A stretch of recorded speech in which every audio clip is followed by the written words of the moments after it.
Trump had an immunity appeal today. What's an immunity appeal? What is this? How did it go? So this was Donald Trump's motion to dismiss the January 6th case filed by special counsel Jack Smith under immunity claims. In December, Judge Chutkan, another Obama appointee, claimed in a landmark opinion that presidents are subjected to criminal prosecution. Trump then, of course, appealed that decision. Jack Smith, as you recall, quickly went over to the Supreme Court, tried to subvert the appellate process, get the Supreme Court to weigh in immediately. They tossed that request out in the garbage. So today was the appellate panel court hearing on Trump's appeal of Judge Chutkan's order. Two Democrat-appointed, Biden-appointed judges on the appellate court, one from George W. Bush. And I have a tweet up about Judge Florence Pan. Speaking of spouses, Judge Florence Pan, who is on this panel today, very clearly is prepared to uphold Judge Chutkan's immunity order. She is married to Max Stier, a longtime Democrat Party activist who was one of Brett Kavanaugh's chief antagonists and remains so. So, it's just one big happy family. We're just not in it.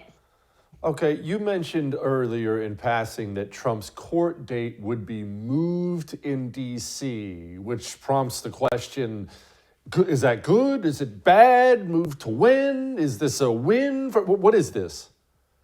So they really need to settle the immunity issue before they can move forward. All of the pretrial deadlines have been put on hold. This includes jury selection, what's called in limine motions, where both sides file what witnesses they want to call, what their arguments are going to be on either side. All of that has been put on hold pending the settlement of the immunity issue. So far, the trial date is still scheduled for March 4th. It's inconceivable that can move forward, even if the immunity matter is settled quickly at the appellate court and the Supreme Court. You still have all of these deadlines that everyone needs to catch up on. That being said, Jesse, it's important that Jack Smith, the DOJ, and Judge Chutkan will not abide by any campaign timelines. If they have to put Donald Trump on trial in October of this year, they will do it. They don't abide by any norms, any standards by the Department of Justice, certainly any political expectations of the people of this country, that you're not going to put, the Republican nominee for president on trial in Washington, D.C., while people are voting. I'm telling you, they won't care.